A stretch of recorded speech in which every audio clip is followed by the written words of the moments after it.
A foundational mistake of the modern financial era is conflating true wealth, your actual net asset value, with the public performance of wealth.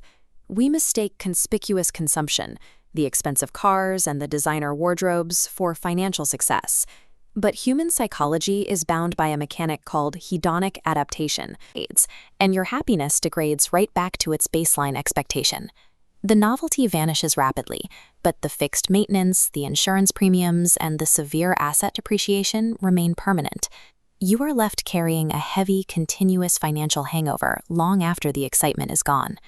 Chasing the look of wealth traps an individual into trading permanent, compounding capital for temporary, decaying emotions. To sustain that initial rush of social validation, an individual is forced to continuously escalate their lifestyle spending. They have to keep buying newer, louder things to maintain the illusion of success, which creates an enormous compounding overhead. This creates a psychological mechanism known as the appearance prison. It's an exhausting cycle of performance anxiety, where people take on reckless, high-risk business ventures or burn through their core capital, purely to maintain a public-facing persona for strangers and competitors. By focusing entirely on projecting success to the outside world, the individual actively destroys their actual measurable wealth and their peace of mind along with it. Wealth alters the social gravity of an environment. The moment an individual's financial status becomes public knowledge, existing and future relationships suffer an informational distortion. The perceived equality that makes human interaction smooth is replaced by a quiet undercurrent of transactionality. You start to experience the Vulture Effect.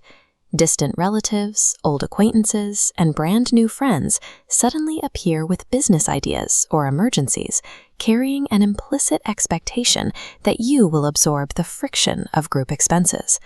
The wealthy person is no longer treated as a peer, they become a local credit facility, and the commercial sector imposes its own penalty.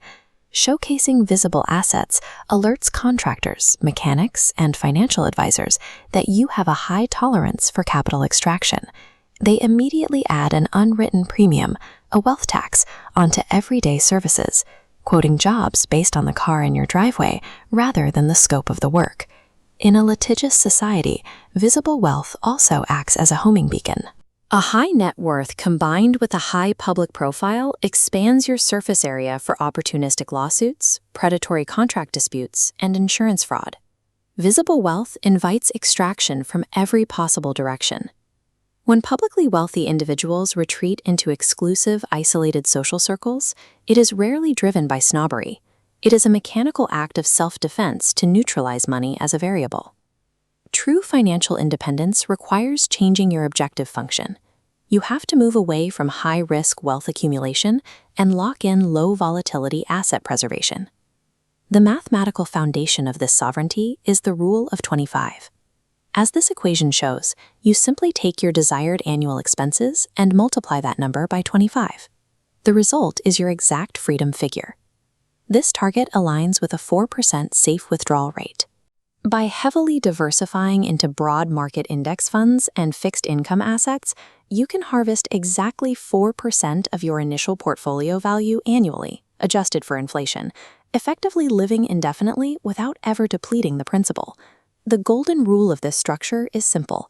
The portfolio is a money tree meant to provide perpetual fruit. You never chop down the trunk for temporary firewood. Once you hit that baseline freedom, taking outsized, massive risks to triple your net worth is statistically illogical if it jeopardizes the permanent structural freedom you have already secured. Executing this math in the real world requires a protocol known as the ghost in the system. It relies on strict defensive lifestyle engineering. You start by driving the civilian vehicle, a highly reliable, upper-tier utilitarian car that signals solid middle-class stability rather than elite status. You pair this with logoless luxury, buying unbranded, high-quality goods that focus entirely on durability and personal utility, stripping away the performative aspect of spending. You also implement the 6-month processing buffer. Following any major liquidity event or windfall, you enforce a strict rule to keep your life entirely unchanged for half a year. This stabilizes the emotional weight of sudden wealth and prevents impulsive lifestyle inflation. By embracing utility over performance, you build an invisible shield. You fly under the demographic radar, effectively neutralizing both social and economic predators. The ultimate utility of money is not the acquisition of premium material possessions. It is the acquisition of absolute, uncoerced control over exactly how you spend your time. We can see this evolution clearly in a simple pyramid charting the 3 levels of labor. Level 1 is survival. You cut your own grass because you literally lack the funds to pay anyone else to do it. Level 2 is status. You pay someone else to cut your grass, specifically to signal to your neighbors that your time is too valuable for manual labor. Level 3 is sovereignty. You cut your own grass again, but entirely by choice. You do it because you genuinely enjoy the meditative simplicity of the task, completely immune to the perceptions of the outside world. The trajectory of wealth ultimately forms a complete psychological circle. True prosperity is reached only when you opt out of financial theater entirely. The most satisfying position in the global economy is holding a massive, completely invisible balance sheet while living a calm, undisturbed, and authentic life as a financial civilian. If you want to continue mastering the mechanics of true wealth and learn how to build your own invisible balance sheet, subscribe to The Explainer. We'll see you in the next blueprint.